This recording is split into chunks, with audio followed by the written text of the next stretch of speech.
આજે આ વિસ્તારની પ્રજાને વર્ષો પછીથી જ્યારે કોઈ વ્યક્તિને ખોળો ભરાય એટલે કે નવદંપતીને બાળક અવતરે અને ખુશી થાય એટલી ખુશી આ વિસ્તારની જનતાને થઈ છે.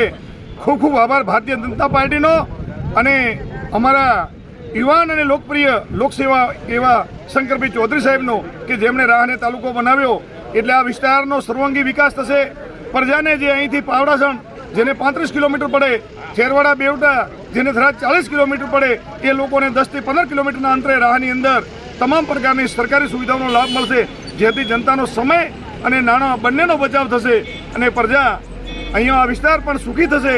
અને અહીંયા તમામ પ્રકારની કચેરીઓ આવવાથી તેમજ અનેક નવા ઉદ્યોગો આવવાથી તાલુકો બનવાથી જનતાને રોજગારીની પણ તકો ઊભી થશે. આજે વાવ થરાદ નવા જિલ્લાનું નોટિફિકેશન પણ આવ્યું અને વાવ થરાદ જિલ્લામાં નવા 3 તાલુકા જાહેર કરવામાં આવ્યા. એમાં પ્રથમ અમારો રા તાલુકો બનાવવામાં આવ્યો, વાવ તાલુકામાંથી ધરણીધર તાલુકો બનાવવામાં આવ્યો અને દિયોદર તાલુકામાંથી ઓગળ તાલુકો બનાવવામાં આવ્યો. ખરેખર આ એક લોકસેવક એવા શંકરભાઈ ચૌધરી સાહેબ જ આવું આ કરી શકે. લાખ લાખ અભિનંદન શંકરભાઈને, ભૂપેન્દ્રભાઈ પટેલ સાહેબને અને નરેન્દ્રભાઈ મોદી સાહેબને કે આ વિસ્તારમાં જ્યારે શંકરભાઈ ઇલેક્શન લડતા હતા, શંકરભાઈ જે બોલ્યા એ વર્ત્યા છે.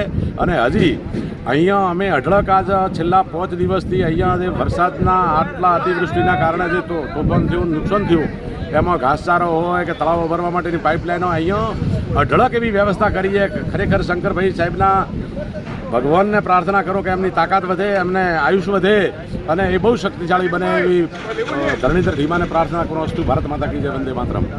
આજે અમારે રા તાલુકો જે વર્ષોથી એની જરૂર હતી એ આજે નોટિફિકેશન થયું છે. એ બદલ શંકરભાઈનો ખૂબ ખૂબ આભાર.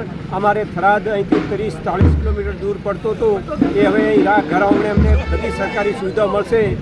એ બદલ લોકોને દૂર નહીં જવું પડે, થરાદ સુધી લોકો નહીં થવું પડે. રા તાલુકો થયો એ બદલ ગુજરાત સરકારનો અને અમારા માન્ય શંકરભાઈ ચૌધરી સાહેબનો ખૂબ ખૂબ આભાર.